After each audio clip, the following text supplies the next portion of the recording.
तो hello students, आज के इस लेक्चर में स्टार्ट करेंगे भाई हम यूनिट नंबर 3। भाई यूनिट नंबर 3 है विद्युत धारा का चुंबकीय प्रभाव और चुंबकत्व। बाबू इसमें दो हिस्से हैं, विद्युत धारा का चुंबकीय प्रभाव और चुंबकत्व, यानी magnetic effect of current, magnetic effect है एंड मैग्नेटिज्म। बाबू दो हिस्से हैं इसमें। तो एक्चुअली इसका जो मैग्नेटिज्म वाला हिस्सा है चुंबकत्व, तो जिसमें चुंबक का अध्ययन किया जाता है, वो मैग्नेटिज्म हिस्सा बाबू उसका क्लास तो चल ही रहा है, मैग्नेटिज्म चल रहा है। एक्चुअली आज के क्लास में हम लोग मैग्नेटिक इफेक्ट देखेंगे। तो बाबू आप अपने बोर्ड पे भी देखो, बोर्ड पे आपको यूनिट नंबर 3 है। यूनिट नंबर 3 क्या है बाबू? विद्युत धारा का चुंबकीय प्रभाव। विद्युत धारा का चुंबकीय प्रभाव यानी magnetic effect of current, magnetic effect of current and magnetism. तो बाबू ये मैग्नेटिज्म का क्लास चल ही रहा है। तो आज हम स्टार्ट करेंगे बाबू मैग्नेटिक इफेक्ट क्या है। तो चलो स्टार्ट करते हैं। भाई मैग्नेटिक इफेक्ट किसको कहते हैं आपको पता होना चाहिए बाबू, कि जब भी किसी तार से करंट बहता है, जब भी किसी तार से करंट बहता है तो ये तार अपने चारों ओर एक मैग्नेटिक फील्ड, चुंबकीय क्षेत्र पैदा करता है, और इस घटना को बाबू मैग्नेटिक इफेक्ट के नाम से जाना जाता है। तो कोई पूछे चुंबकीय प्रभाव क्या है, विद्युत धारा का चुंबकीय प्रभाव किसको कहते हैं, तो क्या कहोगे? जब भी किसी तार से विद्युत धारा बहती है, जब भी किसी तार से विद्युत धारा बहती है तो उस तार के चारों ओर एक चुंबकीय क्षेत्र पैदा होता है। इस घटना को ही बाबू मैग्नेटिक इफेक्ट ऑफ करंट कहा जाता है। आप देख सकते हो ये हमारे माइक का वायर है ना जी, ये माइक का तार है, इससे भी हल्की फुल्की धारा बह रही है, बहुत ज़्यादा करंट नहीं बह रहा है, बहुत हल्का फुल्का। तो बाबू जब भी किसी तार से करंट बहता है तो उसके चारों ओर मैग्नेटिक फील्ड पैदा होता है, और इस घटना को मैग्नेटिक इफेक्ट कहा जाता है। तो बाबू आज से कोई पूछे कि magnetic effect of electric current क्या है, तो क्या कहोगे? जब भी किसी तार से करंट बहता है तो उस तार के चारों ओर मैग्नेटिक फील्ड पैदा होता है, इस घटना को ही मैग्नेटिक इफेक्ट के नाम से जाना जाता है। बाबू सबसे पहली बात जान लो कि इस विद्युत धारा के चुंबकीय प्रभाव यानी मैग्नेटिक इफेक्ट की खोज सबसे पहले ऑस्ट्रेड नामक साइंटिस्ट ने की थी। तो चलो देख लो, कुछ नई बातें, कुछ नोट्स जानेंगे। तो बाबू कोई पूछे विद्युत धारा का चुंबकीय प्रभाव यानी मैग्नेटिक इफेक्ट ऑफ करंट किसको कहते हैं, तो याद रखना, जब भी किसी तार से, बाबू ये तार है, जब भी किसी तार से विद्युत धारा बहती है, जब भी किसी तार से बाबू धारा बहती है तो इस तार के चारों ओर मैग्नेटिक फील्ड, ये चुंबकीय क्षेत्र दिखा रहे हैं, तो इस तार के चारों ओर एक चुंबकीय क्षेत्र पैदा हो जाता है। हम तार के चारों ओर मैग्नेटिक फील्ड को दिखा रहे हैं, और ये घटना मैग्नेटिक इफेक्ट के नाम से जाना जाता है। तो बाबू कोई पूछे मैग्नेटिक इफेक्ट किसको कहते हैं? जब भी किसी तार से धारा बहती है तो उस तार के चारों ओर एक मैग्नेटिक फील्ड पैदा होता है, मैग्नेटिक फील्ड मतलब बी वेक्टर पैदा होता है, और इस घटना को ही बाबू मैग्नेटिक इफेक्ट के नाम से जाना जाता है। पहला नोट जान लो भाई, सबसे पहले इस मैग्नेटिक इफेक्ट की खोज सबसे पहले किसने की थी? ऑस्ट्रेड ने। बाबू मैग्नेटिक इफेक्ट की खोज सबसे पहले ऑस्ट्रेड ने की थी, और हम तुरंत ऑस्ट्रेड का प्रयोग भी पढ़ेंगे, ठीक है? ये पहला नोट था बाबू। इसी में हम कुछ नोट्स जानेंगे, काफ़ी बढ़िया बढ़िया खतरनाक नोट्स जानेंगे, ठीक है, जो डायरेक्ट आपको एग्जामिनेशन में पूछे जाते हैं ऑब्जेक्टिव क्वेश्चन के रूप में। तो बाबू विद्युत धारा का चुंबकीय प्रभाव जान लिए, और इसका खोज सबसे पहले ऑस्ट्रेड ने किया था। बाबू दूसरा नोट जान लो, कोई रुका हुआ आवेश, बाबू ये आवेश है, ये रुका हुआ है, अगर ये आवेश रुका हुआ है तो इसकी वेलोसिटी क्या है? 0। ये आवेश अगर रुका है, वेलोसिटी 0 है, तो रुका हुआ आवेश अपने चारों ओर केवल इलेक्ट्रिक फील्ड पैदा करता है, ठीक है? तो रुका हुआ आवेश सिर्फ और सिर्फ अपने चारों ओर बाबू इलेक्ट्रिक फील्ड पैदा करता है। हमने इसको इलेक्ट्रिक फील्ड को दिखा दिया।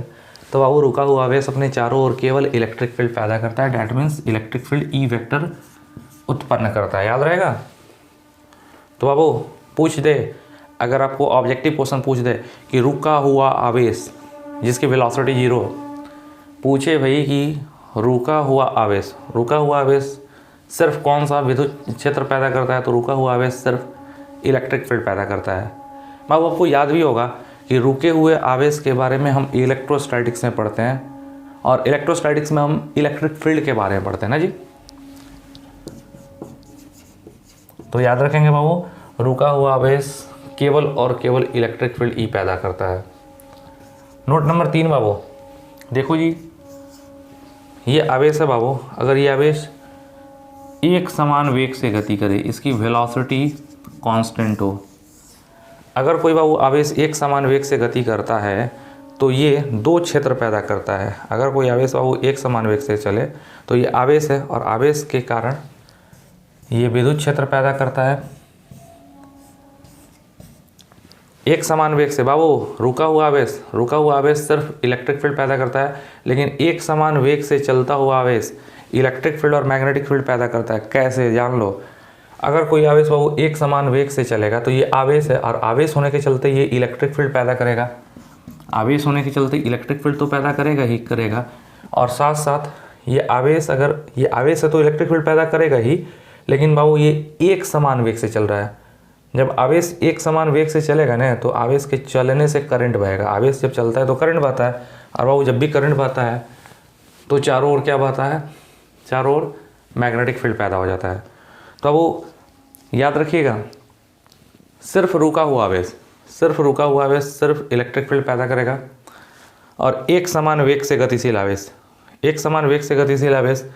आवेश होने के चलते बाबू इलेक्ट्रिक फील्ड पैदा करेगा, और चूंकि एक समान वेग से चलेगा तो चलने से करंट बहेगा, और करंट बहता है तो वहाँ पे बाबू एक मैग्नेटिक फील्ड भी अपने चारों ओर पैदा कर लेगा। कौन सा फील्ड, ये इलेक्ट्रिक फील्ड के अलावा मैग्नेटिक फील्ड भी पैदा करेगा, यानी ई वेक्टर और बी वेक्टर दोनों पैदा करेगा। ठीक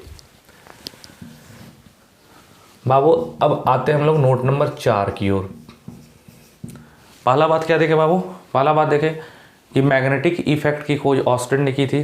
दूसरा बात देखे कि रुका हुआ आवेश सिर्फ इलेक्ट्रिक फील्ड पैदा करता है। फिर देखे कि अगर कोई आवेश एक समान वेग से गतिशील है तो वो आवेश है, तो आवेश होने के कारण इलेक्ट्रिक फील्ड पैदा करेगा, और एक समान वेग से चलेगा तो करंट बहेगा तो मैग्नेटिक फील्ड भी पैदा करेगा, ई और बी दोनों पैदा करेगा। बाबू जान लो।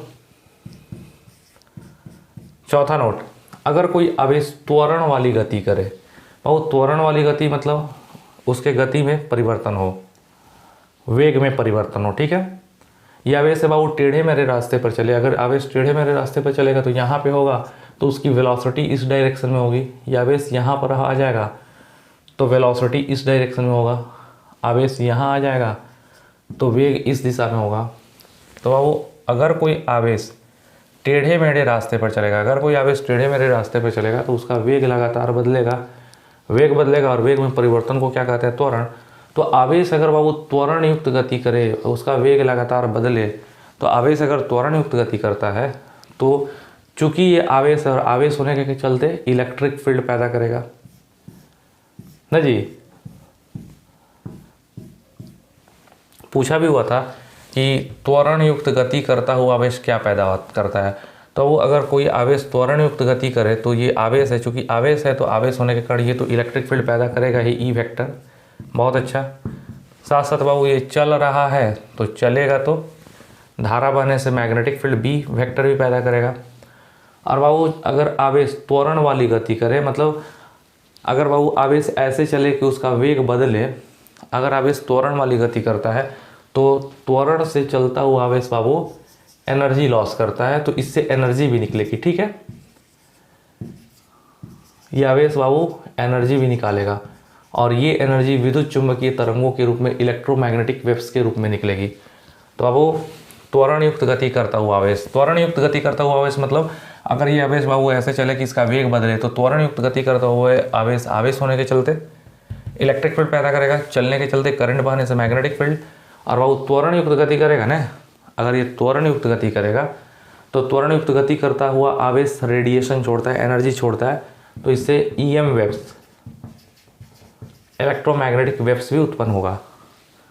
तो बाबू एक बार क्वेश्चन पूछा था कि त्वरित आवेश, त्वरण युक्त गति करता हुआ आवेश यानी त्वरित आवेश क्या पैदा करता है, तो त्वरित आवेश बाबू इलेक्ट्रिक फील्ड, मैग्नेटिक फील्ड और इलेक्ट्रोमैग्नेटिक वेव्स सारा पैदा करता है। बाबू अब आते हैं हम लोग नोट नंबर 5 की तरफ। बाबू जान लो, कोई धारावाही तार, बाबू कोई तार है जिससे करंट बह रहा है, तो केवल कोई धारावाही तार बाबू ये जिससे अगर धारा बहेगी तो केवल और केवल मैग्नेटिक फील्ड पैदा करेगा। ठीक है, कोई तार से अगर बाबू करंट बहेगा तो ये धारावाही तार सिर्फ और सिर्फ मैग्नेटिक फील्ड बी पैदा करता है, ये इलेक्ट्रिक फील्ड पैदा नहीं करता है। क्योंकि बाबू अगर तार से अगर करंट भी बहता है, तार से आवेश यानी करंट भी बहता है, तो उस स्थिति में भी तार उदासीन रहता है, तार पर कोई चार्ज नहीं रहता है। और तार पर अगर चार्ज नहीं रहेगा तो वो इलेक्ट्रिक फील्ड नहीं पैदा करेगा। तो इसीलिए केवल धारावाही तार सिर्फ मैग्नेटिक फील्ड पैदा करता है, ये उदासीन होने के कारण इलेक्ट्रिक फील्ड पैदा नहीं करता है। नोट नंबर 6 बाबू जान लो, ये चुंबक है। चुंबक में बाबू कितने पोल होते हैं? 2, नॉर्थ और साउथ। किसी चुंबक का जो मैग्नेटिक फील्ड होता है, चुंबक का जो चुंबकीय क्षेत्र होता है, चुंबक का जो मैग्नेटिक फील्ड को इस तरह दिखा दे रहे हैं। चुंबक का बाबू मैग्नेटिक फील्ड होता है वो संरक्षी होता है। चुंबक का मैग्नेटिक फील्ड, चुंबक का चुंबकीय क्षेत्र संरक्षी होता है। क्यों? क्योंकि चुंबक के मैग्नेटिक फील्ड में किसी आवेश को बंद रास्ते से चला दें तो किया गया टोटल कार्य क्या हो जाता है? 0। तो याद रखना, किसी चुंबक का मैग्नेटिक फील्ड बाबू संरक्षी होता है, कंजर्वेटिव फील्ड होता है, संरक्षी क्षेत्र होता है। लेकिन बाबू ये धारावाही तार है ना, धारावाही तार का ये जो चुंबकीय क्षेत्र है वो असंरक्षी होता है। क्योंकि इस वाले चुंबकीय क्षेत्र में आवेश को बंद रास्ते से चलाएंगे तो किया गया टोटल वर्क 0 नहीं होगा, तो ये संरक्षी होगा और धारावाही तार का मैग्नेटिक फील्ड असंरक्षी होगा। ठीक है, तो बाबू कुछ बातें थी जिसको हमने बता दिया, तो एक बार रिवाइज करते हैं फटाफट, क्विक रिवीजन। ठीक है, तो बाबू कोई पूछ दे विद्युत धारा का चुंबकीय प्रभाव, क्या कहोगे? विद्युत धारा का चुंबकीय प्रभाव किसको कहते हैं? जब भी किसी तार से विद्युत धारा बहती है, भाई जब भी किसी तार से विद्युत धारा बहती है तो उस तार के चारों तरफ एक चुंबकीय क्षेत्र पैदा हो जाता है। इस घटना को ही मैग्नेटिक इफेक्ट कहा जाता है। पहला नोट बाबू, मैग्नेटिक इफेक्ट की खोज सबसे पहले ऑस्टेड नामक वैज्ञानिक ने की थी। बाबू दूसरा नंबर नोट, कोई रुका हुआ आवेश, बाबू रुका हुआ आवेश सिर्फ इलेक्ट्रिक फील्ड ई पैदा करता है। याद रखिएगा, रुका हुआ आवेश, बाबू रुके हुए आवेश का अध्ययन इलेक्ट्रोस्टैटिक्स में करते हैं और इलेक्ट्रोस्टैटिक्स में इलेक्ट्रिक फील्ड के बारे में पढ़ते हैं। और रुका हुआ आवेश सिर्फ इलेक्ट्रिक फील्ड पैदा करता है। बाबू वही एक समान वेग से चलता हुआ आवेश होने के चलते इलेक्ट्रिक फील्ड और चलने से करंट बहने से मैग्नेटिक फील्ड भी पैदा करता है। तो एक समान वेग से चलता हुआ आवेश बाबू electric field plus magnetic field दोनों पैदा करता है। बाबू चौथा नंबर नोट था, कोई आवेश अगर त्वरण वाली गति करे, उसका वेग लगातार बदले तो त्वरण युक्त आवेश, बाबू त्वरण युक्त चलता हुआ आवेश होने के चलते इलेक्ट्रिक फील्ड, चलने से करंट बहने से मैग्नेटिक फील्ड। और बाबू वो त्वरण युक्त गति कर रहा है ना, त्वरण युक्त गति करता हुआ कोई भी आवेश रेडिएशन छोड़ता है तो वो इलेक्ट्रिक फील्ड, मैग्नेटिक फील्ड और इलेक्ट्रोमैग्नेटिक रेडिएशन सारा छोड़ता है। पांचवा नोट है बाबू कि कोई धारावाही तार, कोई तार है जिससे करंट बह रहा है, कोई धारावाही तार बाबू सिर्फ इलेक्ट्रिक फील्ड पैदा नहीं करता है, सिर्फ मैग्नेटिक फील्ड पैदा करता है। ठीक है, कोई धारावाही तार जिससे बाबू करंट बहे, कोई धारावाही तार सिर्फ मैग्नेटिक फील्ड पैदा करता है। बाबू जिस तार से करंट बह रहा है वो इलेक्ट्रिक फील्ड नहीं पैदा करता है, क्योंकि तार से जब करंट बहता है तब भी तार उदासीन होता है, लेकिन तार के अंदर इलेक्ट्रॉन्स चल रहे होते हैं। तो धारावाही तार सिर्फ मैग्नेटिक फील्ड पैदा करता है। बाबू छठा नंबर नोट क्या है? कहता है कि किसी चुंबक का जो मैग्नेटिक फील्ड होता है वो संरक्षी होता है और किसी धारावाही तार का चुंबकीय क्षेत्र जो होता है असंरक्षी होता है। तो भाई यहाँ तक बात रही मैग्नेटिक इफेक्ट की। अब बाबू हम इतने में ही ऑस्टेड के प्रयोग को देखेंगे। ऑस्टेड्स एक्सपेरिमेंट, बाबू ऑस्टेड का प्रयोग जानते हो बाबू? ऑस्टेड का प्रयोग क्या बात होता है? ऑस्टेड के प्रयोग से, ऑस्टेड्स एक्सपेरिमेंट से साबित हो जाता है, इससे ये प्रूफ हो जाता है कि किसी तार से करंट बहेगा तो वो मैग्नेटिक फील्ड पैदा करता है। तो वो ऑस्टेड के प्रयोग से मैग्नेटिक इफेक्ट के घटना का प्रूफ होता है, यानी ऑस्टेड का एक्सपेरिमेंट के प्रूफ कर देता है कि हाँ, धारावाही तार अपने चारों ओर मैग्नेटिक फील्ड पैदा करेगा। बाबू चलो ऑस्टेड के एक्सपेरिमेंट में होता क्या है। बाबू ऑस्टेड का प्रयोग करने के लिए हम एक तार ले लेते हैं AB। बाबू ऑस्टेड का प्रयोग करने के लिए एक तार AB ले लेते हैं और इस तार AB को उत्तर दक्षिण दिशा में तान देते हैं। ठीक है, याद रखिएगा। ऑस्टेड का प्रयोग करने के लिए हम एक तार AB लेते हैं, इसको बाबू उत्तर दक्षिण दिशा में तान लेते हैं। अब इस तार के दोनों छोरों को जानते हो, दोनों छोरों के बीच एक बाबू शेल जोड़ देते हैं। शेल का ये प्लस टर्मिनल है, लंबा और पतला, और शेल का माइनस टर्मिनल है, छोटा और मोटा। अब बाबू सेल, इस तार के दोनों छोरों के बीच एक सेल जोड़ देते हैं और एक कुंजी के जोड़ देते हैं।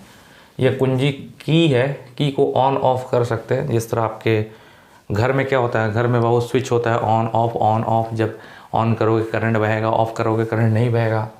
तो बोलो भाई ऑस्टेड का प्रयोग, ऑस्टेड के प्रयोग से क्या साबित होता है? ऑस्टेड के प्रयोग से साबित होगा कि कोई धारावाही तार, यानी जिससे करंट बहेगा, चारों ओर मैग्नेटिक फील्ड पैदा करेगा। इसको प्रूफ करेंगे। बोलो भाई ऑस्टेड के प्रयोग में एक तार AB होता है। इस तार AB के एक छोर को सेल से, तार AB के एक छोर को बाबू सेल के प्लस टर्मिनल से जोड़ देते हैं और दूसरे छोर को कुंजी से होते हुए सेल के नेगेटिव टर्मिनल से जोड़ देते हैं। और जानते हो बाबू स्टार्टिंग में हम प्रयोग के स्टार्टिंग में कुंजी के को ऑफ रखते हैं, ये ऑन नहीं है, ये ऑफ रखते हैं। और ऑफ रखने के बाद से तार AB के ठीक नीचे एक चुंबकीय सुई लगा देते हैं। आपने बाबू चुंबकीय सुई देखा होगा। चुंबकीय सुई में बाबू एक नॉर्थ पोल होता है, एक साउथ पोल होता है, और ये चुंबकीय सुई बाबू एक नोक पर टिकी होती है। इसको ऐसे ऐसे ऐसे फ्री तरीके से ये चुंबकीय सुई घूम सकती है। तो बाबू बोलो तो ऑस्टेड का प्रयोग करने के लिए हम एक तार AB ले लेते हैं, उस तार AB को ठीक उत्तर दक्षिण दिशा में तान देते हैं, और उस तार के दोनों छोरों के बीच एक सेल और एक कुंजी के जोड़ देते हैं, और स्टार्टिंग में कुंजी के को हम ऑफ कर देते हैं, और ऑफ करने के बाद से तार AB के नीचे में एक चुंबकीय सुई डाल देते हैं। बाबू चुंबकीय सुई को डालेंगे तो ये चुंबकीय सुई भी नॉर्थ साउथ डायरेक्शन में आ जाएगी। तार के दिशा में, तार नॉर्थ साउथ में रखा है तो ये भी नॉर्थ साउथ में आ जाएगी ना जी। बहुत अच्छा, नॉर्थ साउथ में आके रुक जाएगी। अब क्या करेंगे जानते हो? पहले तो कुंजी की ऑफ है, अब जैसे ही कुंजी की को हम ऑन करेंगे, यहाँ पे प्लग लगा देंगे, कुंजी के को जैसे ही ऑन करेंगे तो ये सर्किट पूरा होगा। सर्किट पूरा होगा बाबू तो तार AB से अपनी धारा बहेगी। और आपको पता है ना, जैसे ही सर्किट पूरा होगा तार AB से धारा बहेगी, तो जैसे ही धारा बहती है ना तो देखते हैं कि चुंबकीय सुई अब यहाँ पे नहीं रहती है, तुरंत बाबू विक्षेपित हो जाती है, तुरंत डिफ्लेक्ट हो जाती है। क्यों? क्योंकि होता यही है कि जैसे ही हम कुंजी के को ऑन करते हैं, जैसे ही तार AB से धारा बहती है तो तार AB अपने चारों ओर चुंबक के जैसा ही मैग्नेटिक फील्ड पैदा करता है। चुंबक जगन मैग्नेटिक फील्ड पैदा करता है ना, वही गान इतरवा भी अपने चारों ओर, जैसे ही करंट बहता है तार भी अपने चारों ओर मैग्नेटिक फील्ड पैदा करता है। ये मैग्नेटिक फील्ड पैदा करेगा, और यही मैग्नेटिक फील्ड क्या करता है? चुंबकीय सुई पर प्रभाव डाल करके उसको विक्षेपित कर देता है। और वो अब चुंबकीय सुई अब कुछ ऐसे हो जाती है, डिफ्लेक्ट होकर के, विक्षेपित होकर के ऐसे हो जाती है। नॉर्थ पोल अब इधर भाग आता है ना जी। और इस प्रकार यह साबित हो जाता है कि जैसे ही तार AB से बाबू धारा बहा तो इसने मैग्नेटिक फील्ड पैदा किया, और इसका मैग्नेटिक फील्ड चुंबकीय सुई को घुमा दिया, और इस प्रकार यह प्रयोग ऑस्टेड के प्रयोग को दर्शाता है। तो भाई समझे कि नहीं समझे? कोई पूछे ऑस्टेड का प्रयोग क्या है तो सीधे कहिएगा और ऑस्टेड के प्रयोग से हमको ये साबित होता है कि कोई धारावाही तार जिससे करंट बह रहा है वो चुंबकीय क्षेत्र पैदा करता है। बोलो इस प्रयोग को करने के लिए हम एक तार AB लेते हैं, इस तार AB को उत्तर दक्षिण दिशा में तान दिया जाता है। अब इस तार के दोनों छोरों के बीच एक शेल और एक कुंजी के लगा दिया जाता है। स्टार्टिंग में कुंजी के ऑफ रहता है, और अब ऑफ करके उसके नीचे एक चुंबकीय सुई रख देते हैं जो नॉर्थ साउथ डायरेक्शन में आकर रुक जाता है। लेकिन जैसे ही बाबू कुंजी के को ऑन करते हैं तो तार AB से करंट बहता है। करंट बहने से बाबू तार AB अपने चारों ओर मैग्नेटिक फील्ड पैदा करता है, और उस मैग्नेटिक फील्ड से चुंबकीय सुई विक्षेपित हो जाती है। इससे पता चल जाता है कि हाँ तार ने मैग्नेटिक फील्ड पैदा किया। और मैग्नेटिक फील्ड क्यों जी? इस चुंबकीय सुई पर प्रभाव डालेगा तो कौन डालेगा? मैग्नेटिक फील्ड नहीं डालेगा, तो मैग्नेटिक फील्ड से विक्षेपित हो गई। बाबू इसमें कुछ बात और भी है। इस ऑस्टेड के प्रयोग में कुछ नई बातें ये जानना चाहिए कि बाबू इस तार AB से धारा की दिशा इधर नहीं रखी जाए, उलट दी जाए। तार AB से बहने वाली धारा की दिशा अगर उलट दें तो नॉर्थ पोल पहले इधर विक्षेपित हो रहा था ना, अब अगर तार AB से बहने वाली धारा की दिशा इधर नहीं हो, उल्टी हो जाए, तो नॉर्थ पोल इधर नहीं विक्षेपित होकर के उधर विक्षेपित होगा। ठीक है, तो अगर तार AB से बहने वाली धारा की दिशा को उलट दिया जाए तो चुंबकीय सुई का विक्षेप भी उलट जाता है। पहला बात। बाबू दूसरी बात ये है ना कि चुंबकीय सुई को अगर नीचे, तार के नीचे रखें तो विक्षेप अगर इधर होता है, नॉर्थ पोल का विक्षेप इधर होता है, तो इसी चुंबकीय सुई को ऊपर रख देंगे, तार AB के ऊपर रखेंगे तो नॉर्थ पोल का विक्षेप इधर नहीं हुआ, इसका उल्टा हो जाएगा, उधर, मतलब बाहर नहीं अंदर होने लगेगा। ठीक है, तो बाबू ये बात जाने कि अगर चुंबकीय सुई को तार AB के नीचे न रख करके ऊपर रखा जाए तो विक्षेप की दिशा भी उलट जाती है। बहुत अच्छा।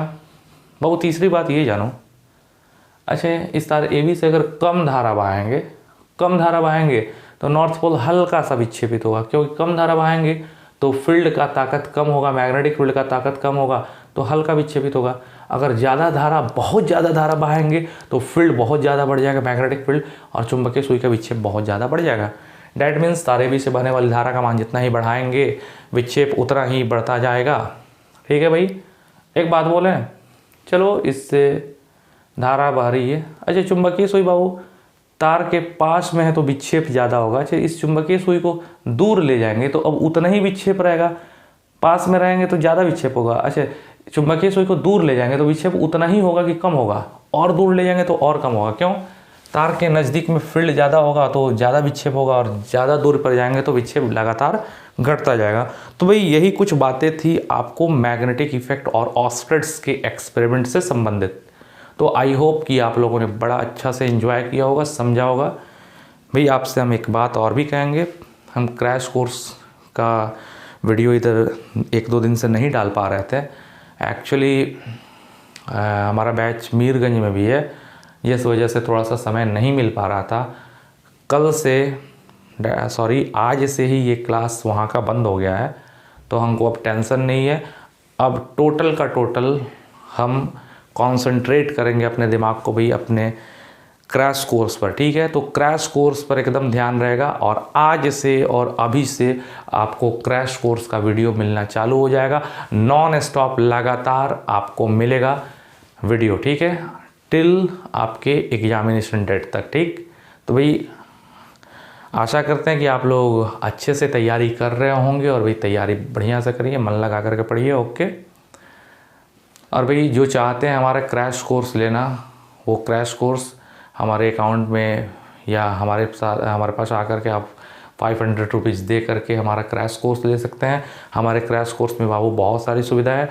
हमारे क्रैश कोर्स में लॉन्ग क्वेश्चन, 5 नंबर वाला लॉन्ग क्वेश्चन कराया जाएगा, सारे का PDF दिया जाएगा, शॉर्ट क्वेश्चन कराया जाएगा बाबू, जो इंपॉर्टेंट है इस साल एग्जामिनेशन में पूछे जा सकने वाले क्वेश्चंस, मोस्ट इंपॉर्टेंट क्वेश्चंस को कराए जाएंगे, उनका भी PDF दिया जाएगा। भाई लॉन्ग क्वेश्चन होगा, शॉर्ट क्वेश्चन होगा, ऑब्जेक्टिव होगा, फिर पीछे के प्रीवियस 5 ईयर क्वेश्चंस को सॉल्व किया जाएगा। पीछे 5 साल पहले जितने भी क्वेश्चन आए हैं फिजिक्स में 12th के बोर्ड एग्जाम में, उसको भी सॉल्व करेंगे भाई। 5 मॉडल सेट भी बनाएंगे भाई। इवन ये भी हम किए हैं कि हर चैप्टर का रिवीजन, मतलब आपने बहुत सारे चैप्टर्स पढ़े हैं, हर चैप्टर का रिवीजन, क्विक रिवीजन। अब पूरे चैप्टर्स को तो बहुत ब्रीफली हम लोग रिवाइज करेंगे। ठीक है, बहुत शॉर्ट तरीके से बाबू रिवीजन हर चैप्टर का किया जाएगा। ओके, यही सब बातें होंगी, और बाबू कुछ फार्मूले होंगे, सारे फार्मूले भी हम सोच रहे हैं कि एक जगह इकट्ठा कर दें ताकि आप लोग को दिक्कत नहीं हो। तो ये सारी चीज़ें आपके क्रैश कोर्स के कोर्स में की जाएंगी, जिसे आप बाई कर सकते हैं 500 रुपीज़ में। ओके, तो thank you, good night. Okay, जय हिंद, वंदे मातरम।